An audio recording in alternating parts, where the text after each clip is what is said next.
For the past 4 years of my life, I have worked as a lifeguard since I enjoy being around and caring for children. One of my favorite kids that comes to the pool every day was diagnosed with autism, a developmental disorder that affects the brain's social and communicational skills. In the last 2 decades around the world, there has been an increase in the diagnoses of autism, which has fueled concern about its causes.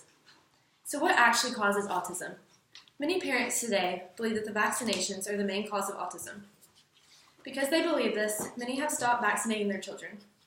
Today I'm here to tell you all that vaccines do not cause autism. This is important to understand because as you all become parents in the future, you can decide not to vaccinate your children for the wrong reasons. Despite many claims that vaccines cause autism, parents should not stop vaccinating their children because there are numerous studies that fail to support them, and the benefits of vaccines outweigh the risks. Before I tell you all about the claims of vaccinations causing autism, I will share a few basic facts about autism. This is a graph, and since 1975, the diagnoses of autism have rapidly increased and are still increasing today. Today, 1 in 45 children are diagnosed with autism.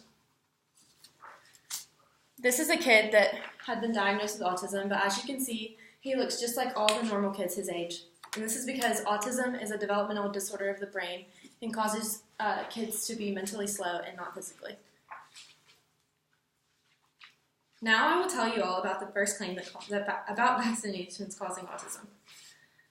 One reason many parents believe that vaccines cause autism is because of a theory that claims thimerosal corrupts brain development. Thimerosal is a common component found in most of the vaccines received at birth and in early childhood. In Jeffrey Gerber and Paul Offit's journal, Vaccines and Autism, A Tale of Shifting Hypotheses, they report that many parents believe thimerosal, the mercury-based preservative found in vaccines, is believed to attack the central nervous system. They also report that the amount is far short of toxic, which means it cannot cause autism. Although thimerosal is found in most vaccines and high dosages can disrupt development, it does not cause autism. Now that we know thimerosal in vaccines is not a causative factor, let's discuss a popular vaccine that has had great controversy in recent years. The MMR vaccine is used for protection against measles, mumps, and rubella, and is thought to also cause autism.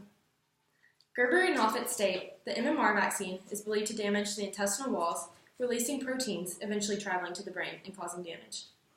In Leah McLaren's article, Shots in the Dark, she reports that Andrew Wakefield, a former surgeon and medical researcher, proposed the MMR vaccine theory, believing that the onset of symptoms begins 2 weeks after vaccination administration. Also, a study was conducted where more than 600,000 autistic children were studied in 14 major health researches on the relationship between autism and the MMR vaccine.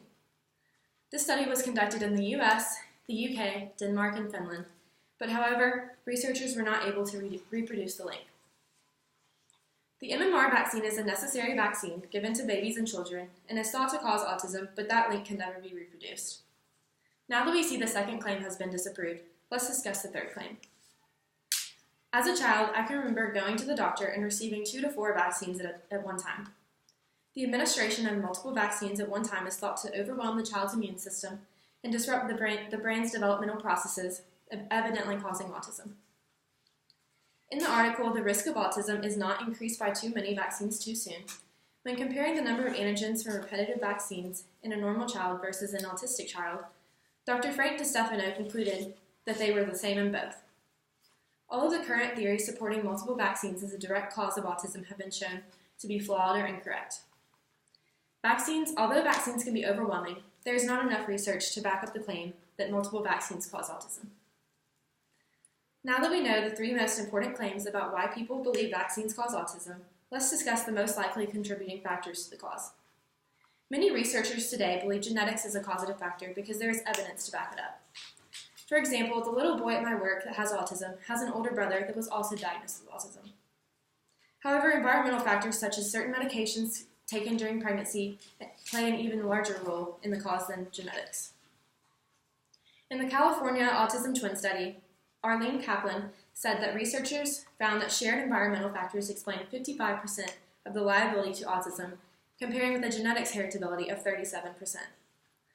Although no evidence points directly to genetics or environmental factors being the main cause, they prove to be 2 of the most logical. In conclusion, scientific evidence from many studies show that vaccines do not cause autism. However, today, nearly 1 in 10 parents refuse or delay vaccinations because they believe it is safer than administering them.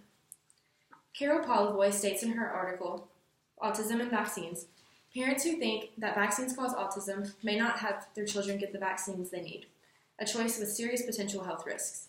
As a result, diseases with devastating effects may once again arise in society.